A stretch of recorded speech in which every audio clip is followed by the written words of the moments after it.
In this 8th video, I'll be looking at the controllers that send MIDI information to a synthesizer in order to change some parameter on it that gives it dynamic control over either a filter or volume control or some other parameter that's available on that equipment.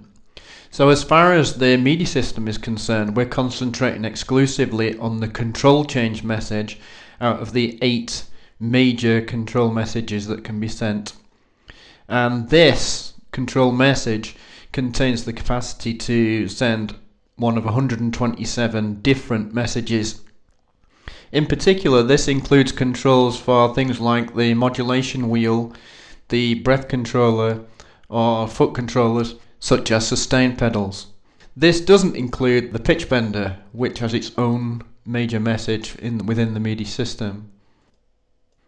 So if we look at our 3-byte message, what we find is that the status byte includes the control message, which is 1011, the MIDI channel number, which in this case is 16, a controller number, which could be any number from 0 to 127, and then the control value, which is how big that parameter is, or how loud the sound is, or how much it is filtered, etc. In this case it's turned up to maximum, which is 127.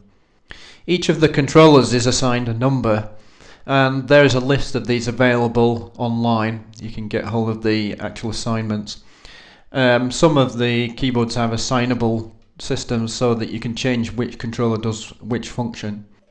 So whichever controller we're talking about will produce a value from 0 to 127, and this will be the information that's used to control the parameter which is assigned to it. So it could be the filter harmonics or something like that. And that is how that value is ascribed to that parameter. If we use breath control as an example, we'd find that this had the same status byte, the control message plus the channel number, and the data byte 1 would now be configured as 2 to indicate that this was a breath control message, and then the data byte 2 would still be the same at 0 to 127 to confer a variation in the breath control parameter. Here we're demonstrating MIDI OX, which has the capacity to control the control messages, and here we have it set to modulation.